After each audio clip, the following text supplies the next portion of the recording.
What if I told you you weren't randomly placed in a narcissist's life? And even more shocking, they weren't randomly placed in yours. You were selected for this experience, not as punishment, but as preparation. It's time we talk about the truth no one is saying out loud, because everything you thought you knew about your toxic relationship is about to shift forever. You see, narcissists don't just happen to people. They're magnetically drawn to something inside you, something powerful. And if you're watching this, it's not a coincidence. You're not weak. You're not naive. You're not broken. You were targeted because of your light, your empathy, your depth, and yes, even your unresolved wounds. But here's the plot twist. What if the narcissist wasn't here to destroy you, but to awaken you? What if they were the trigger that would activate the next level of your evolution? Not to justify their abuse, never, but to recognize that this pain is the portal to your power. By the end of this video, you're going to understand why it happened, what it unlocked inside you, and how to never repeat the cycle again. So for you, skip or scroll, pause, because the truth you're about to hear might just be the truth that sets you free. Stay with me because this gets deep fast. If you've ever wondered why narcissists seem to be drawn to you like a magnet, the answer goes far deeper than just bad luck or a lack of boundaries. In truth, narcissists are incredibly calculated in who they choose, and they rarely pick just anyone. They're attracted to people who radiate what they lack: empathy, authenticity, emotional depth, and light. They don't want to become those things. They want to feed off them. You may think you're too nice, too forgiving, or that you simply didn't see the red flags. But the truth is, your kindness, your desire to fix, and your deep emotional intelligence were never flaws. They were exactly what the narcissist was looking for. They sought out your light so they could dim it, manipulate it, and use it as a source of validation for themselves. And the reason they targeted you isn't because you're weak, it's because you're strong. You had qualities they couldn't emulate, so they tried to control and consume them instead. But it doesn't stop there. Narcissists are masters of energetic detection. They can sense unresolved wounds, especially childhood wounds of abandonment, rejection, or people-pleasing tendencies. If you've ever felt the need to prove your worth, earn love, or fix others to feel secure, you unknowingly became their perfect match. Not because you were asking for it, but because you were trained, maybe for years, to normalize dysfunction and overextend yourself just to feel safe. This is exactly why narcissists don't go after just anyone.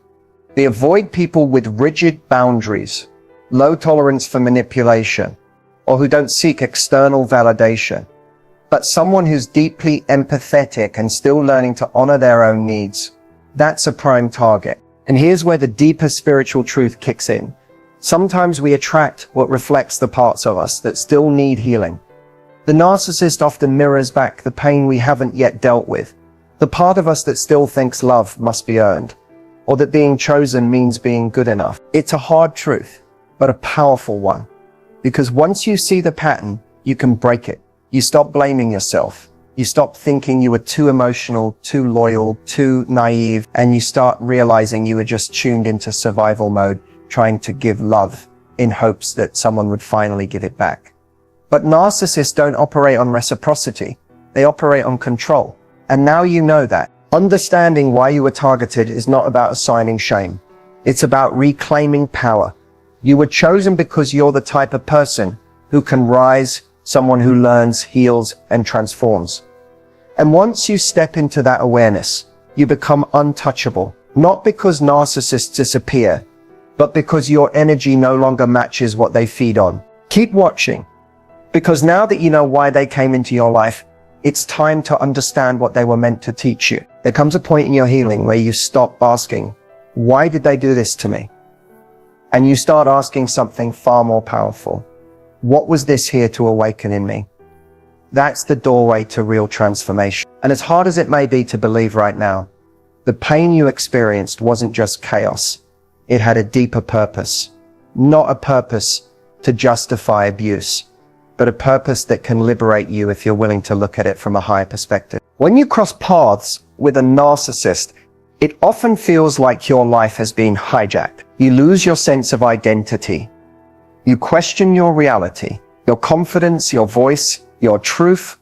All of it starts to unravel. But here's the hidden truth that very few people talk about. Sometimes destruction is part of divine redirection. Sometimes the universe allows the old version of you to be cracked open, so the version of you that was never allowed to exist can finally rise. Think about who you were before this relationship. Were you still shrinking to keep the peace? Were you over-explaining yourself, over-giving, and undervaluing your own worth? Were you living life on autopilot, convincing yourself that being chosen was more important than being honored? If so, the narcissist didn't just expose their darkness, they exposed your silence, your neglect of yourself, the parts of you that needed to be reclaimed, not abandoned. Pain is a powerful awakener. It will take you to places love never could. It will shatter illusions, strip away false identities, and force you to confront the truth that you were never meant to live in survival mode. You were meant to rise, to remember, and to return home to yourself. Spiritually, the narcissist often acts as a mirror, reflecting back not who you are, but who you think you need to be in order to be loved. That's why the relationship feels so confusing. You're constantly molding, shifting, and performing for approval that never comes. But that frustration, that exhaustion, that soul-level ache, it's not weakness, it's your soul rejecting the lie. It's the call to awaken. Sometimes your soul will allow you to be broken by something you can no longer tolerate. So you finally choose something higher. And often, the only thing strong enough to force that kind of awakening is a relationship that hurts you so deeply you can no longer pretend you're okay staying small. This is the spiritual purpose behind the pain: evolution. You're being pushed to evolve beyond the old patterns, old trauma cycles, and generational conditioning.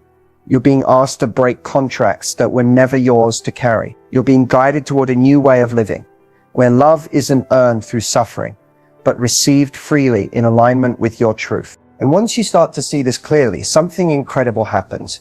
You stop trying to win the narcissist's approval. You stop replaying every conversation in your head. You stop wondering if you were ever enough, because you realize you were never meant to be enough for someone who feeds on your emptiness. You were meant to remember that you were already whole. This pain wasn't pointless. It was an invitation to rise, to return, to rewrite the story, to become the version of you that doesn't just survive heartbreak, but turns it into fuel for a life so aligned, so unapologetic, and so rooted in self-worth that narcissists can't even access you anymore. So don't just heal, transcend, because this pain was never here to break you. It was here to build the real you. One of the most painful and confusing aspects of being in a relationship with a narcissist is the fact that even after everything they did, you still feel connected to them. You may know logically that they were toxic. You may even be aware that they lied, manipulated, gaslit, and broke you in ways no one else ever has. But somehow you still miss them. You still wonder if they'll come back. You still find yourself checking your phone, remembering the good moments, and questioning your own sanity. That's not love. That's a trauma bond. Trauma bonds are formed in relationships where abuse is paired with intermittent reward, moments of affection, love bombing, or apology that come right after a cycle of emotional or psychological harm. It's like being emotionally starved, then suddenly given just enough validation to keep you hanging on. Your nervous system becomes addicted to the highs and lows, and over time, you start confusing the anxiety with passion, the drama with love, and the pain with meaning. What's happening on a neurological level is similar to addiction. Every time you receive a breadcrumb of affection, your brain releases dopamine, a feel-good chemical that temporarily soothes the wounds the narcissist caused. You start craving the relief they give you, even though they're the ones who caused the discomfort in the first place. It's a cruel cycle, one that makes you feel powerless, needy, and ashamed. But it's not your fault. You were conditioned, manipulated, trained to seek closeness from someone who was never safe. That's why it feels so hard to walk away. You're not just leaving a person, you're detaching from a pattern that your brain and body have learned to rely on for emotional survival. And that's where most people get stuck. They confuse trauma bonding with soul connection. They mistake intensity for intimacy, and they keep going back, Not because they're weak, but because their nervous system hasn't learned what peace feels like yet. But here's what you need to know. Just because you feel drawn to someone doesn't mean they're meant for you. Just because you miss them doesn't mean they were good for you.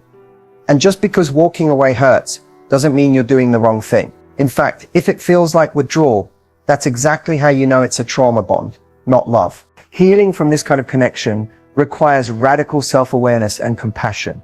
You have to stop judging yourself for the feelings you can't control and start honoring the strength it takes to not act on them. Every time you choose silence over texting them, every time you journal instead of spiraling, every time you say no to going back, you're breaking the bond. And with each boundary, each choice to sit in discomfort instead of running back to chaos, you're reprogramming your nervous system to recognize safety as love, not suffering. It won't be easy. Some days you'll want to go back just to feel that momentary high. But what's waiting on the other side of that pain is worth everything. Freedom, peace, clarity, the ability to trust yourself again, to choose people who respect your soul instead of exploiting your wounds. Trauma bonds are powerful, but so are you. You're not broken for staying longer than you should have. You're not foolish for missing someone who hurt you. You're human, but now you have awareness. And awareness is the beginning of liberation. Don't rush your healing. Don't shame yourself for the pull you still feel. Just keep choosing you. Because every time you do, the bond weakens and you strengthen. Until one day you wake up and realize the spell is broken and you're free. One of the hardest truths to accept after experiencing narcissistic abuse is this. The narcissist didn't just reflect their darkness. They mirrored something inside you too. Not because you're like them, but because relationships are energetic mirrors. And whether we realize it or not, the people we attract often reflect the parts of ourselves we've disowned, abandoned, or forgotten. The narcissist is a master of illusion, projection, and manipulation, but they are also a mirror to your unmet needs, your hidden wounds, and the subconscious stories you've been carrying. The mirror is not there to shame you. It's there to show you what still needs to be healed. When the narcissist invalidated your feelings, it exposed where you may have been invalidating your own. When they crossed your boundaries, it revealed where you struggled to enforce them. When they gaslit your reality, it forced you to ask why you felt the need to constantly question your own perception in the first place. The reflection is painful, but powerful, because it gives you the opportunity to reclaim the parts of you that got buried under people-pleasing, perfectionism, or fear of abandonment. It shows you the silent contracts you've signed, like I'll stay quiet if it keeps the peace, or I'll tolerate this just to feel loved. The narcissist didn't create those beliefs, they just activated them. They mirrored your desire to be chosen so deeply that you abandoned yourself in the process. But here's where the shift happens. Once you recognize that mirror, you no longer need it. You start to see that the narcissist wasn't your punishment, they were your pattern. And patterns can be broken. You weren't meant to stay trapped in a cycle of chasing love from people who only know how to take. You were meant to look into that mirror, see the pain, the unworthiness, the people-pleasing, and choose something new. Choose yourself. Choose boundaries, even when they're uncomfortable. Choose walking away, even when it hurts. This is what makes the mirror sacred. Because as much as it showed you where you were wounded, it also showed you where you are powerful. If the narcissist reflected your need for external validation, they also revealed how deeply you crave authenticity. If they mirrored your fear of being alone, they also revealed how powerful you become when you are truly connected to yourself. The relationship may have started as a trauma bond, but it ends as a mirror that cracked wide open the illusion you were living in. It shows you how much of your identity was shaped around being enough for others instead of being true to yourself. Healing doesn't mean you stop seeing the mirror. It means you stop reacting to it. You stop trying to fix it. You stop blaming the reflection. You start turning inward and asking, what am I really seeking? Most of the time, it's not their love. It's your own voice saying, you matter. You're worthy. You don't have to earn love by bleeding for it. Once you truly receive that, once you integrate that knowing into your body, your soul, your nervous system, the mirror stops being a trap. It becomes a teacher. And you realize that the narcissist never had the power. You did. They reflected the storm. But now you reflect the healing. And what you reflect is what you attract next. There comes a moment in every healing journey where you stand at a crossroads. You can either continue repeating the cycle or you can break it. Not just intellectually, not just emotionally, but energetically, spiritually, and behaviorally. This is where true reclamation begins. Not in the knowing, but in the choosing. Breaking the cycle of narcissistic abuse doesn't start with the narcissist. It starts with you. With the moment you decide that chaos is no longer acceptable, that your peace matters more than someone else's approval, that you are done giving your power away to people who only show up to You don't break the cycle by getting revenge or by waiting for an apology that will never come. You break it by no longer abandoning yourself to keep the connection. You stop betraying your intuition just to feel chosen. You stop explaining your worth to people committed to misunderstanding you. And most importantly, you stop mistaking suffering for love. The pattern only survives as long as you feed it. Every time you answer the late night message, every time you second guess yourself after setting a boundary, every time you forgive without accountability. But the moment you say, no more, the entire structure begins to collapse. And yes, it will feel uncomfortable at first, because walking away from dysfunction means walking into unfamiliar territory. You'll have to sit in silence instead of the noise you got used to. You'll have to soothe your nervous system without the emotional roller coaster that once felt like passion. You'll have to rebuild your identity, not as someone who survives toxic love, but as someone who knows they never deserved it in the first place. Reclaiming your power means taking radical responsibility, not for what happened to you, but for how you respond from this moment on. It's about drawing a line in the sand and saying, I get to choose now. You choose how you show up. You choose who has access to you. You choose what energy you allow into your space. That's power. Not controlling others, but reclaiming the control you always had over your own reality. And no, this doesn't mean you won't still feel the pull. Trauma bonds don't dissolve overnight. There will be days you miss them, days you question yourself, days where healing feels like grief. But the difference is, you no longer act on those feelings. You witness them, you honor them, and you remind yourself that just because something's familiar doesn't mean it's safe. The most powerful thing you can do isn't becoming stronger or harder or more guarded. It's becoming more aligned. When you heal, your energy shifts, your frequency rises. You stop attracting people who need you to shrink, perform, or self-abandon to keep their love. You start drawing in people who meet you in your wholeness, because you finally believe you're worthy of it. Breaking the cycle is the most courageous thing you'll ever do, because it requires you to face the parts of yourself that made the cycle possible in the first place. It's not about shame, it's about truth. And from truth comes freedom. This is your invitation to stop replaying the story and start rewriting it, to stop surviving and start thriving. You don't owe the past any more of your light. You owe yourself a future where your power isn't hidden beneath pain, but amplified through purpose. You were never powerless. You were just conditioned to forget. But now, you remember. And when you remember who you are, the cycle ends. When you're in the thick of it, when the pain is raw, the betrayal is fresh, and the confusion runs deep, it's nearly impossible to believe that any of this could hold a gift. How could something so devastating, so disorienting, possibly leave behind anything worth keeping? But over time, when the noise fades and your soul has space to breathe, you begin to see what was always there, the gift hidden inside the chaos. This wasn't just destruction, it was revelation. It broke down the illusions you were taught to live by. The illusion that love must be earned, that your voice doesn't matter, that your needs are too much, that tolerating pain is a necessary part of being loved. These lies, many of which were planted long before the narcissist, were exposed, unraveled, and brought into the light through the intensity of what you endured. The gift isn't the narcissist, it's who you became.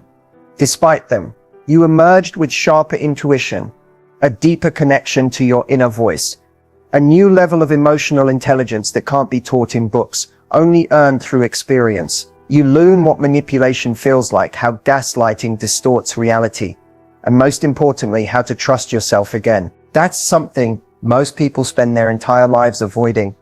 The raw, radical truth of who they are when everything fake is stripped away. The chaos revealed your resilience. You survived what tried to break you. And while it may have knocked you down, it didn't extinguish your light. If anything, it clarified it. You're no longer willing to accept crumbs. You've outgrown the version of you who begged to be seen. You are no longer interested in convincing someone of your worth. That clarity, that's a gift people spend lifetimes searching for. It also forced you inward. For perhaps the first time, you had no choice but to meet yourself, to hold your own hand when no one else would, to rebuild from the inside out. And what you found there beneath the shame, the confusion, the heartbreak, was something sacred, your truth, unshakable, unedited, yours. The narcissist didn't give you that. The chaos didn't create it, but it uncovered it. And here's what's truly beautiful. Once you receive that gift, the pattern ends. You no longer seek out chaos to feel alive. You no longer confuse emotional turbulence with passion. You begin to desire peace, safety, stillness. You begin to create relationships that reflect the love you now give yourself. That shift in energy, that's everything. Because what was once a wound becomes a doorway. What once felt like a curse becomes the catalyst. And what once broke you open becomes what broke you free. You may never get closure from the narcissist. You may never receive the apology you deserve, but you can give yourself something far more powerful. Meaning, you get to choose how this chapter ends. You get to choose what you carry forward. And you get to choose to rise. So no, you didn't deserve the pain. But you do deserve the healing, the growth, the clarity, and the new life that waits on the other side of this. Because in the end, the gift hidden in the chaos wasn't about what you lost. It was about what you found, yourself. If you're still here, listening, reflecting, healing, it's not by accident. You didn't stumble into this experience or this truth randomly. You were chosen for this path, not because you were weak, not because you were naive, but because your soul was ready to awaken to something far deeper than the surface of this world could ever offer. Being in a relationship with a narcissist doesn't mean you're broken. It means you were brave enough to love deeply, even someone who didn't know how to receive it. It means you saw light where others only saw darkness. And while that light may have been taken for granted, drained or abused, it was never lost. It's still inside you, stronger now, wiser now. The truth is, not everyone is chosen for this kind of awakening, because it forces you to wake up, to see beyond the masks people wear, to look within even when it hurts, to confront your patterns, your shadows, and your deepest fears. This kind of experience doesn't just hurt, it transforms, and transformation is never comfortable. But it is always sacred. You are chosen not to be punished, but to be refined. Through this pain, your empathy has deepened, your discernment has sharpened, your voice, once silenced, is rising again, clearer, bolder, unshakable.